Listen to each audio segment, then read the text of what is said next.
Hello दोस्तों, हाजिर हूँ एक प्यारी सी लव स्टोरी लेकर। ये कहानी है एक क्यूट सी लड़की की जो बचपन से माउंटेन में पली बड़ी होती है। उसके मास्टर्स ने उसे पाला था। वो उसे मार्शल आर्ट और लोगों का जड़ी बूटी से इलाज करना सिखाते हैं। यंग हो जाने पर वो इतनी टैलेंटेड हो जाती है कि अपने मास्टर की भी मास्टर बन जाती है। फिर एक दिन मास्टर उसे सिटी जाने को कहते हैं। सिटी पहुंचकर उसकी शादी उसकी ही बहन के होने वाले हस्बैंड से हो जाती है। अब ये लड़की जो कि ड्रामा की फीमेल लीड है, माउंटेन्स में कैसे पहुंची, उसकी रियल फैमिली का क्या हुआ और सिटी पहुंचने के बाद क्या क्या बवाल होने वाले हैं, जानने के लिए चलते हैं एक्सप्लेनेशन में। ड्रामे के स्टार्टिंग में एक क्यूट सी लड़की को दिखाते हैं और यही हमारे ड्रामे की फीमेल लीड है। इसका नाम रुआंग है, जो अपने बचपन में हुए हादसे के बारे में सोच रही थी। जब एक आदमी बारिश वाली रात में उसे सुनसान जगह पर बांध कर लाता है और वहीं गड्ढे में जिंदा ही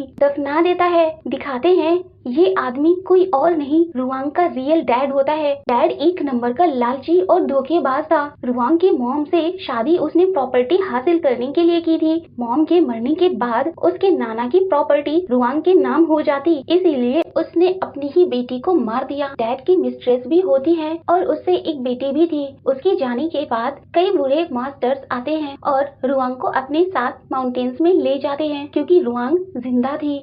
कमिंग टू द प्रेजेंट, रुआंग ध्यान लगाने के बजाय मोबाइल में वीडियो गेम खेल रही थी। मास्टर ये देखकर गुस्सा हो जाते हैं। उसे पनिश करने ही वाले थे, लेकिन रुआंग से हार ही जाते हैं। बाकी के मास्टर्स उसे बताते हैं कि तुम्हें शहर जाना होगा, तुम्हारी सौतेली बहन की शादी तुम्हारे हस्बैंड से हो रही है। एक्चुअली इन दोनों की एंगेजमेंट बचपन में ही हो गई थी, तो बेसिकली वो रुआंग का फ्यूचर हस्बैंड था। मास्टर उसे अपनी सारी जमा पूंजी देकर कहते हैं कि जाओ, जो कुछ तुम्हारा है वो सब उन लालची लोगों से वापस ले लो जाकर। बट वो जाने को राजी ही नहीं थी, तो सारी मास्टर उसे धक्के देकर भेज देते हैं। इधर हुआदो सिटी में दिखाते हैं उसकी स्टेप सिस्टर जिया और हुआदो सिटी की सबसे रिच फैमिली के इकलौते बेटे जी जैंग, जो कि ड्रामे का मेल लीड है। शादी सेरेमनी चल रही थी, तभी रुआंग आ जाती है और डैड से बोलती है कि मैं अभी जिंदा हूँ। हमारे ग्रैंडफादर्स ने मेरी और जी जैंग की एंगेजमेंट बचपन में ही करा दी थी और शादी भी फिक्स कर दी थी। अब सुनकर वहाँ के लोगों में हलचल मच जाती है कि जियांग फैमिली की रियल डॉटर जिंदा है। जी जैंग के डैड मिस्टर जैंग भी रुआंग को देखकर खुश होते हैं और दोनों की शादी कराने को पूरे दिल से राजी थे। बट जिया बोलती है, ब्राइड मैं हूँ, शादी इसकी कैसे हो सकती है। डैड उसे चुप कराकर कहते हैं, जब रुआंग जिंदा है तो जी जैंग की ब्राइड उसके सिवा कोई और हो ही नहीं सकती। तुमसे शादी कराना तो हमारी मजबूरी थी, क्योंकि हमारे बुजुर्गों ने दोनों परिवार में रिश्ता तय किया था। जिया जी जैंग से कहती है, हम दोनों तो एक दूसरे से प्यार करते हैं ना, तो शादी भी तुम मुझसे ही करोगे। बट जी जैंग बोलता है, काहे का प्यार, फैमिली वाले वादे के चक्कर में तुम्हें मुझ में थोप रहे थे। ये सुनकर तो जिया की मॉम भी भड़क जाती है। बोलती है कि ये लड़की पूरे 17 सालों से गायब थी, माउंटेन में पक्का किसी के साथ अफेयर भी होगा, ऐसी लड़की से शादी कैसे कर सकते हो। जी जैंग कहता है, इससे पहले मैं तुम्हारी फैमिली को भिखारी बना दूं, अपनी बेटी को लेकर निकल जाओ यहाँ से। वो लोग भी डरकर फिलहाल तो चले जाते हैं। रुआंग रेड रिबन बांधकर जी जैंग के बगल में बड़े कॉन्फिडेंस से खड़ी हो जाती है और शादी की रस्में पूरी करने को कहती है। जी जैंग कहता है, तुम्हें क्यों लगता है कि मैं तुमसे शादी कर ही लूंगा। वो कहती है, दम है तो मना करके देखो। नेक्स्ट सीन में दिखाते हैं शादी होने के बाद जी जैंग रुआंग से कहता है कि ये शादी सिर्फ नाम की है, मुझे अपना हस्बैंड मत समझ लेना और कोई उम्मीद भी मत रखना। वो भी अपने अंदाज में जवाब देती है, तुम इतने सुंदर भी नहीं हो जो मैं तुम्हारी वाइफ बनने को मरी जा रही हूँ, तुम अपने काम से काम रखो। और मैं अपने जाने लगती है। जी जैंग सोचता है ये सारे नाटक पैसों के लिए कर रही है, तो काट देता है।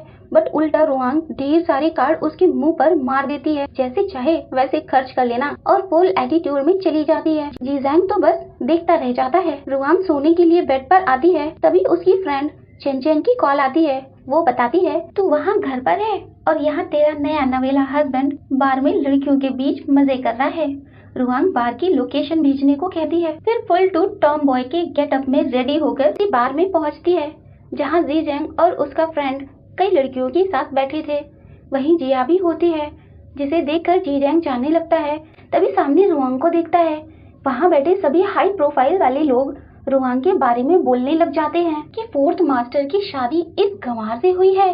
तभी तो वो फर्स्ट नाइट को ही इसे छोड़कर बार में आ गए। जिया तो इस गंवार से कहीं ज्यादा अच्छी है। जिया तो रुआंग की इंसल्ट को एंजॉय कर रही थी। तभी एक अमीरजादा रुआंग को दांव लगाने को बुलाता है और ढेर सारे रुपए टेबल पर फेंक कर अपनी रईसी दिखाता है। अब रुआंग के पास पैसे तो थे नहीं, वो तो कई सारे डायमंड्स को दांव पर लगाती है। सभी उसका मजाक बनाते हैं कि ये प्लास्टिक के होंगे। वहीं एक ज्वेलरी बिजनेसमैन होता है, वो हीरो को चेक करता है तो वो बिल्कुल रियल और बेस्ट क्वालिटी के थे। सब लोगों के साथ साथ जीजेंग भी हैरान था, इसके पास इतने कीमती हीरे कहाँ से आए। रुआंग सबसे ज्यादा नंबर के डाइस फेंक कर दांव जीत जाती है। अब उस लड़के को गंवार लड़की से हार जाना हजम ही नहीं हो रहा था, क्योंकि अब तक उसे डाइस में कोई नहीं हरा पाया था। वो पगला ही जाता है और रुआंग को भला बुरा कहने लगता। रुआंग उसका सिर टेबल पर पटक देती है। वो कहता है मैं तुझे बर्बाद कर दूंगा। तभी जीजेंग बोलता है ये मेरी पालतू डॉगी है, भले ही मैं इसे पसंद नहीं करता लेकिन कोई और इसे बुली भी नहीं कर सकता। वो लड़का सॉरी बोलते हुए भाग जाता है। जीजेंग जाने लगता है। रुआंग उसे मारते हुए कहती है तुमने डॉगी किसे बोला? हाँ, ये देखकर तो सब हैरान कि मामूली सी लड़की ने फोर्थ मास्टर पर हाथ उठा दिया। जिया सोचती है अब तो जीजेंग इसे अपनी लाइफ से निकाल फेंकेगा और मेरा रास्ता क्लियर। बट जीजेंग तो उसे घर चलने को कहता है। जब वो नहीं मानती तो उसे कंधे पर ही टांग लेता है और चला जाता है। रुआंग तो उसे गाली ही देती रहती है। कार में लाकर उसका फेस पकड़कर पूछता है तुम क्या करने आई हो यहाँ? वो कहती है पगला गए हो क्या? हमारी शादी सिर्फ नाम की है और हम दोनों का एक दूसरे से कोई लेना देना नहीं। वो कहता है तुमने मेरी इंसल्ट करा दी यहाँ। हाँ तो वेडिंग नाइट पर बार में आकर तुमने कौन सी मेरी नाक ऊंची कर दी है? अब जीजेंग भी थोड़ा चुप हो जाता है, फिर बोलता है तो मैं ये समझूं कि तुम जेलस हो? कहती है जेलस माय फुट, और उसे लात लगाने वाली थी बट वो उसका पैर पकड़ लेता है और उसके करीब होकर कहता है अब तो तुमने साबित कर दिया तुम पक्का जेलस हो। वो उससे दूर रहने के लिए कहती है। वो कहता है तुम वाइफ हो मेरी, मुझे दूर रहने के लिए कैसे कह सकती हो? तुमने सबके सामने मुझ पर हाथ उठाया, उसकी पनिशमेंट तो बनती है। और उसे किस करने लगता है। रुआंग उसके गले में एक्यूपंक्चर वाला निडल लगाकर उसे फ्रीज कर देती है। फिर उसके शर्ट के बटन खोलने लगती है। वो उसको और भी जगह निडल लगाने वाली थी बट फिर उसकी निडल निकाल देती है। जीजेंग तुरंत ही उसे पकड़कर उसके ऊपर आ जाता है। रुआंग भी कहाँ कम थी, है वो भी उसकी गर्दन में जोर से बाइट कर लेती है। वो बोलता है पागल लड़की छोड़ मुझे। रुआंग ने तो वैम्पायर की तरह बेचारे का खून ही निकाल लिया था। कहती है अगली बार ऐसा कुछ किया ना तो इससे भी बुरा काटूंगी। चला जाता है। रूम में वो कपड़े चेंज कर रहा था, तभी रुआंग आ जाती है। उसे आधा नंगा देखकर आंख बंद करके जाने लगती है बट वो उसे खींचकर खुद से चिपका लेता है। रुआंग तो उसे देखे जा रही थी।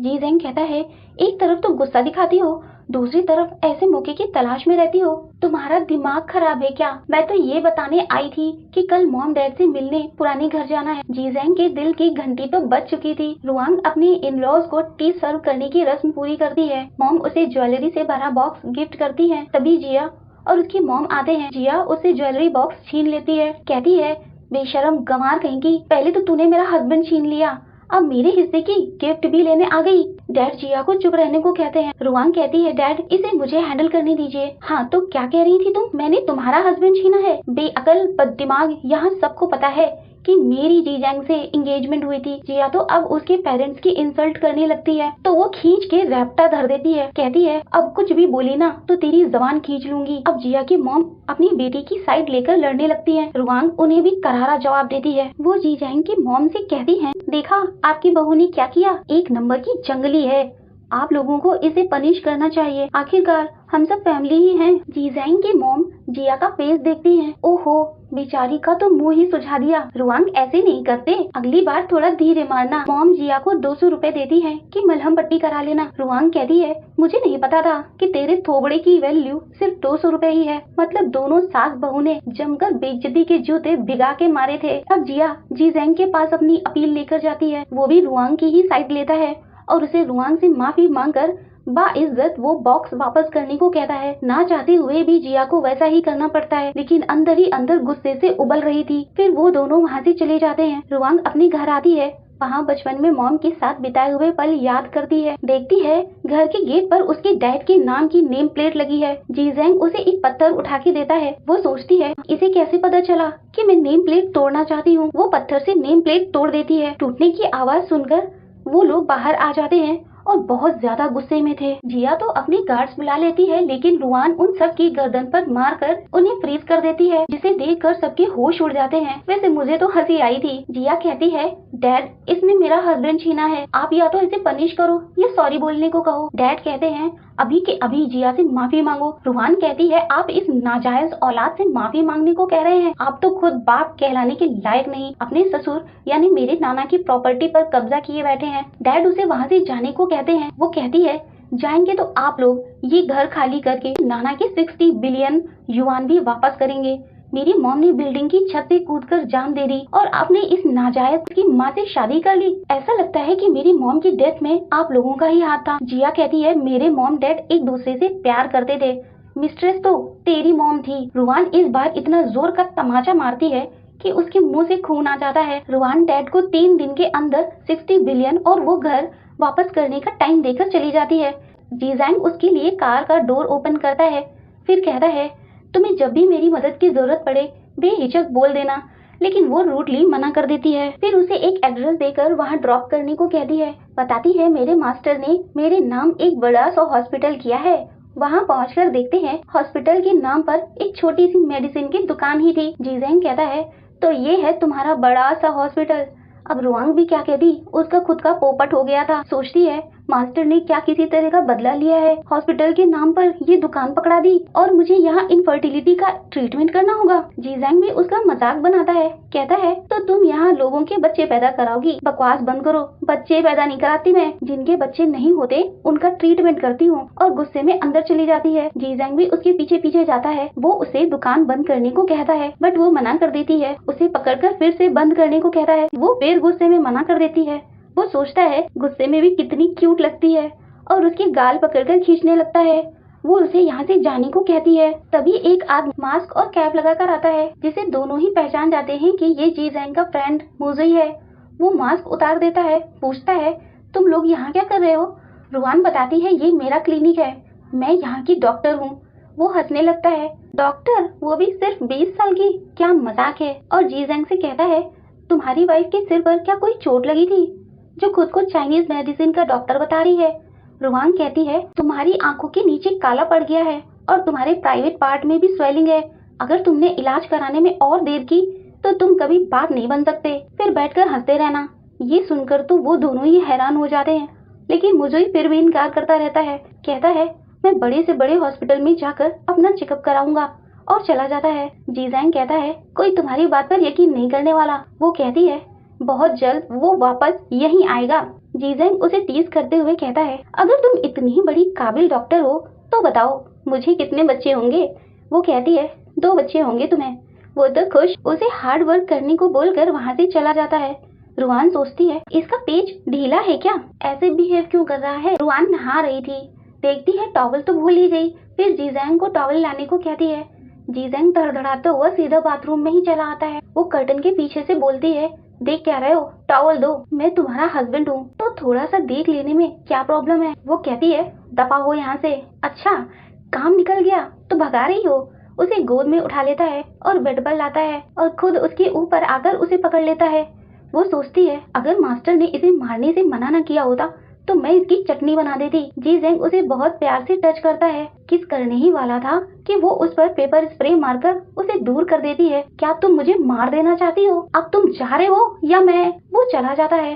तभी चेंचन की कॉल आती है, पूछती है, तो तुम दोनों में कुछ हुआ या नहीं? तेरा हस्बैंड तो बड़ा हैंडसम है। वो भी उसकी बॉडी याद करती है। हाँ है तो सही।